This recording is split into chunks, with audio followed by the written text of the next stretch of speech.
Check it out, I'm wearing an Edgar Allan Poe t-shirt. Yeah, it's awesome. I love it. I think it's super artistic and cool. I felt it was appropriate to wear for this video since I'm talking about Gothic literature.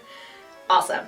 And if you guys want to snag one of these t-shirts, go ahead and go on Amazon. Just type in Edgar Allan Poe t-shirt in the search bar thingy and you should find it.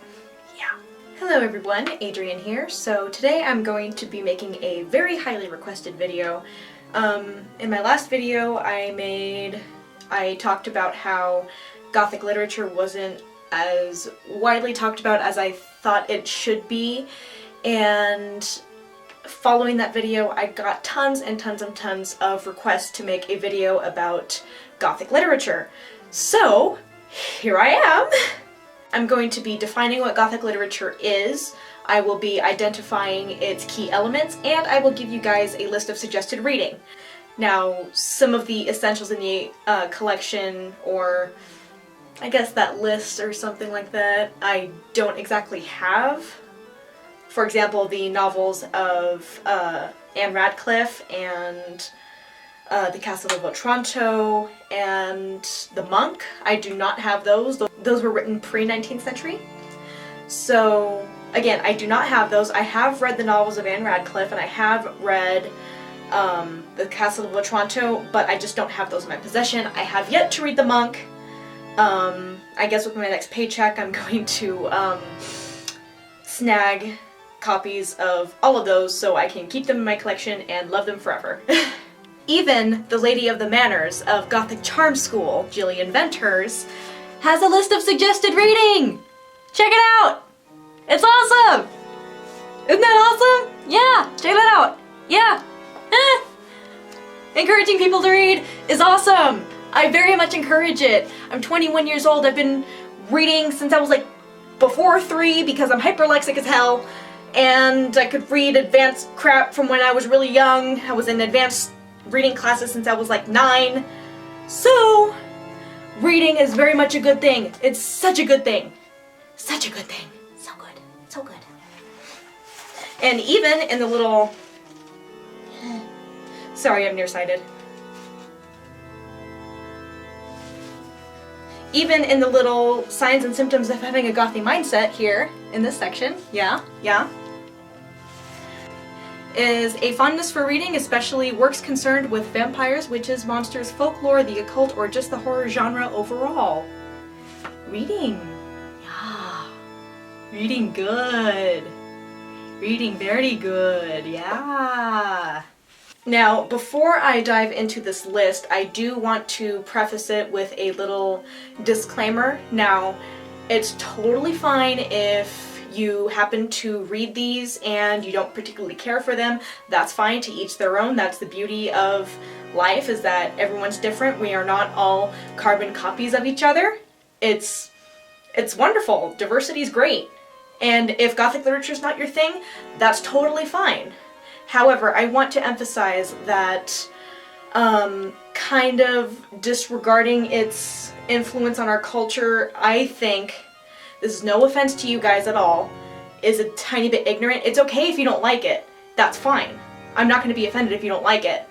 Certainly not. I'm not going to tell you, oh my god, you're not goth enough for me, stay away, be gone. I'm so irritated. You don't like Gothic literature. How can you do that? Oh my god, you're so horrible. Ew. I'm not going to be doing that if you don't like it. That's fine. But, like I said, disregarding its significance to me is a tiny itty bitty bit ignorant. Just a little bit. Just a tiny bit. Just saying. As I explained in my last video, Dead Can Dance named one of their albums after a work by Charles Baudelaire, so... Come on, give me a break here, man. Anyway, so without further ado, I am going to get into the definition, the elements, and the reading list of Gothic literature that I will recommend to you guys. So, Google defines Gothic literature as a style of writing that is characterized by elements of fear, horror, death, and gloom, as well as romantic elements such as nature, individuality, and very high emotion. Sounds pretty intense, right? I dig it. I really dig it. Now, let's talk about what elements are included in Gothic literature. Now, just because a certain piece of Gothic literature doesn't have all of these elements, it doesn't mean that it's not really Gothic literature. It can include these elements, but it doesn't need to have all of them, if that makes any sense. Yeah? Makes sense? So, the elements of Gothic literature can include gloomy, decaying settings, haunted houses, or castles with secret passages, trapdoors, and other mysterious architecture. Supernatural beings or monsters such as ghosts, vampires, zombies, and giants. Yeah. Curses or prophecies. Damsels in distress, heroes, romance, and intense emotions. And also the supernatural. Madness. And in some earlier works of Gothic fiction, you will find that members of the clergy are depicted as evil. For example, the monk, and also The Hunchback of Notre Dame by Victor Hugo. Now that I have identified Gothic literature and its elements to you guys, I am going to give you a list of suggested reading. So if you really want to get back to basics, I really recommend that you guys read The Castle of Otranto by Horace Walpole and the novels of Anne Radcliffe. I think she has like 6, maybe 7 novels, one of which is The Mysteries of Udolpho, and The Italian, and The Romance of the Forest, and several others. Trust me, they're fantastic. Go read. Go read. And The Monk by Matthew Gregory Lewis. Now, transitioning into the 19th century, we have Frankenstein by Mary Shelley. Very exciting read. Not only is it considered a piece of Gothic literature, it is also considered to be the first science fiction novel. I'm sure a lot of you guys are familiar with the story, but even if you are, I would really recommend reading it for yourself. It's fantastic. Just a lot of spook and a lot of suspense and a lot of horror. It's pretty awesome. Wuthering Heights by Charlotte Bronte. And this has some ghosts, some spook, some drama, certainly, and it's a pretty good read. Pretty good. Not my favorite of the Gothic novels, certainly, but it is a good read. And then, of course, you have Jane Eyre. It's a good one. Governess goes off to a spooky house. What could possibly go wrong? And, of course, one of the novels that Jane Austen wrote is considered a parody of the Gothic novel. Now, there aren't necessarily elements of horror, but imagine a woman that is quite obsessed with Gothic literature to the point where it affects her imagination and her personal life a little bit. And that book would be Northanger Abbey. And of the novels that Jane Austen has written, Northanger Abbey is definitely my favorite. Definitely my favorite. And of course, this wouldn't be a reading list of Gothic literature without Edgar Allan Poe. This particular edition was given to me by my advanced placement senior English teacher as a kind of graduation gift, just like, hey, I know you love Edgar Allan Poe, take it. I already had an edition at hand, but I'm like, hey, why the hell not? What if I want to lend a copy to someone? Why the hell not? So, Edgar Allan Poe, he is an essential figure in Gothic literature. And stories by him I'd recommend reading that really have that Gothic feel. Ligeia, which is where I get my username for all of my social media accounts. Morella. I would also recommend Berenice. I would recommend Fall of the House of Usher. Pit and the Pendulum, Mask of the Red Death. The Telltale Heart. The Cask of Amontillado. The Oval Portrait. And Murders in the Rue Morgue. And of course we can't forget his works of poetry, his most famous being The Raven, Annabel Lee, and The Sleeper. I love all 3 of those, they're amazing. And I mentioned this one before, but he's pretty close to the same period as Edgar Allan Poe.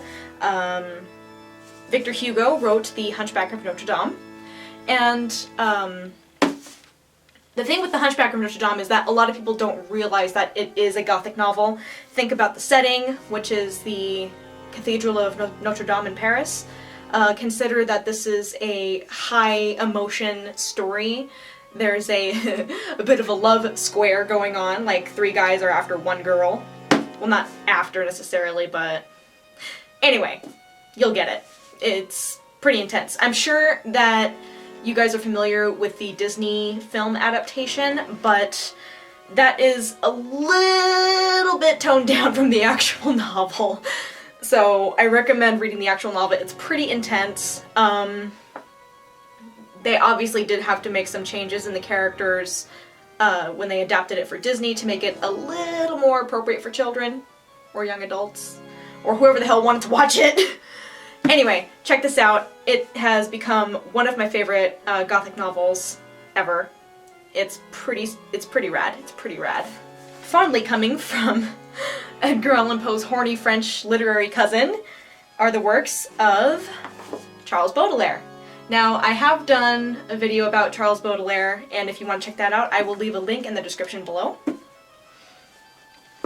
And he actually started his career as a translator of Edgar Allan Poe's work, and they are widely considered among the best French translations of his work. It's pretty rad. So here I have Les Fleurs du Mal, or The Flowers of Evil. I have the Intimate Journals, which include some drawings and just some random spewing of thought from Charles himself.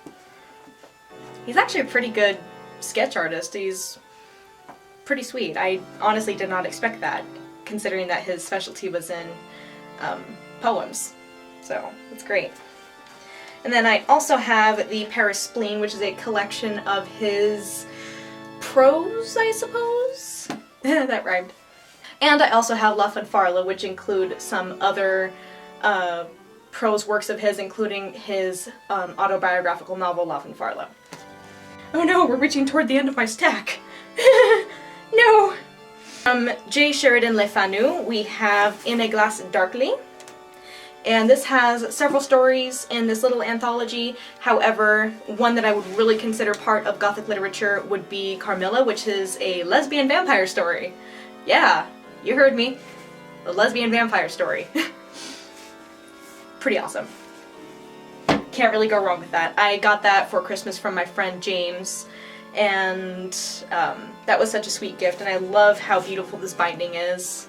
So, thank you, James. I appreciate it. And if you don't want to get like a big ol' copy of Edgar Allan Poe's work and want to stick with a variety of different things, I'd recommend getting Classic Tales of Horror, the Canterbury Collection. And this has just a crap load of stuff. Like, some of the stuff I haven't even read yet. So, if you want to... Gloves work with me. Anyway, there are tons and tons of stories in here. Some of them are by Edgar Allan Poe, and one of them includes the first modern vampire story, The Vampire by John Polidori. So there's that. And of course we also can't forget Dracula by Bram Stoker. This is the Barnes & Noble edition. And I picked this up while I was still in college, I think. Yeah. Anyway. So I'm sure most of you are familiar with the story if you have seen Bram Stoker's Dracula from, I want to say 92? 93? Something like that. Gary Oldman, Anthony Hopkins, Winona Ryder. I'm sure you know what I'm talking about. But still, I recommend reading the book. It is kept in the form of newspaper articles and journals, so please check this out. There's a lot of parts in this book that are not included in the movie. Please read it. Read it. Do yourself a favor and read it. I have The Strange Case of Dr. Jekyll and Mr. Hyde by Robert Louis Stevenson. This is considered a Gothic novel. And stories in here, I'm sure they are interesting as well. What else do we got? Dr. Jekyll and Mr. Hyde, Suicide Club, Thrawn Jacket, The Body Snatcher. Yeah, The Body Snatcher is actually a really good one too. Yeah. So, if you happen to find this at your local Barnes & Noble, I'm so sad I don't have a Barnes & Noble in my hometown or around my hometown. Oh my god, we're so uncivilized. Ugh. Anyway, go pick this up. It's a good read. And another popular one that I'm sure you guys are very familiar with when it comes to knowing the story, kind of, is The Phantom of the Opera, or Le Fantôme de l'Opéra by Gaston Leroux. This is the original novel. It was written in... Hold on, let me look. I got this. 1910. It was written in 1910 by Gaston Leroux, and as far as writing style and stuff goes, I'm not a big fan of this, but it is a good story to read. I'm sure if you guys are familiar with the musical, you kind of know the story, but as the case is with Dracula, there's a lot of things in the book that are not in the movie adaptations. I definitely think it's worth a read. Into the 20th century, we have the Necronomicon by H.P. Lovecraft. Now, he is very, very heavily influenced by Edgar Allan Poe. However, he does throw a little more science fiction into his stories. Nevertheless, I still think that you guys will enjoy them. Pretty sweet. From the 20th century that I do not have my paws on is Dragonwyck. And I'm not sure exactly when it was written, but Spooky House, Governess, you do the math. I would also throw Anne Rice's Vampire Chronicles in the collection of Gothic novels and Gothic literature and stuff like that. Why the hell not? Why the hell not? I think it classifies. To finish off your guys' list of suggested reading, I would recommend Crimson Peak, the official film novelization. Now, this is written by... Okay, so the original screenplay was by Guillermo del Toro and Matthew Robbins, who wrote the screenplay for the movie. Now, then they had this lovely lady named Nancy Holder write the novel version. Now, if you have seen Crimson Peak, or if you haven't seen Crimson Peak, either way, I would still recommend this. Once again, there are things in here that are not included in the movie, but I think are definitely important. So, please, this is a treat to read. It's definitely a Gothic story. It's wonderful.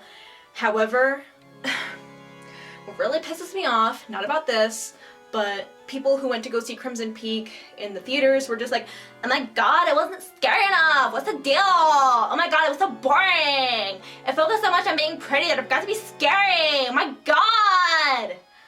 That really pissed me off. Because a lot of people didn't realize, and actually Guillermo del Toro had to include a little featurette in the special features of the Crimson Peak DVD explaining that Crimson Peak is not a horror story, it's a Gothic romance. Say it with me.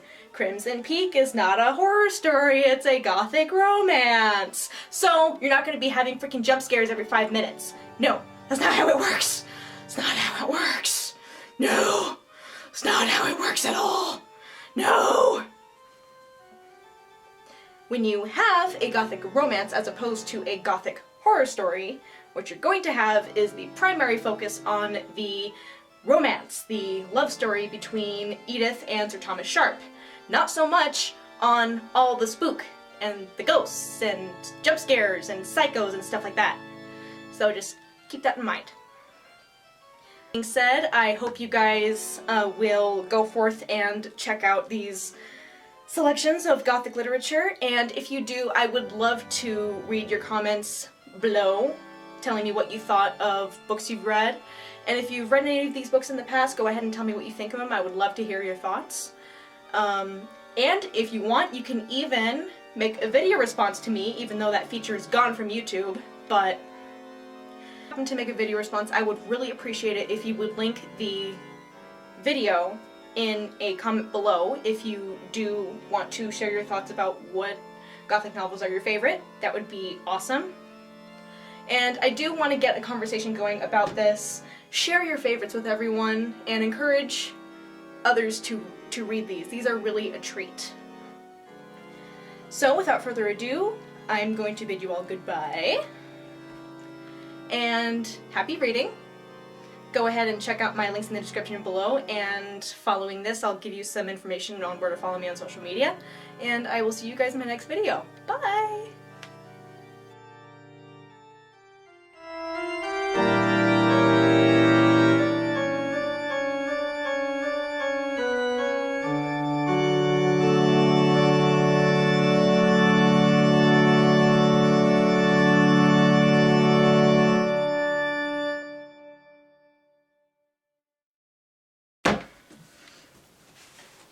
I'm gonna save this one. Don't fall. Please don't fall. Oh my god, please don't fall. Please don't fall. Please don't fall. Please don't fall. Don't fall! Okay.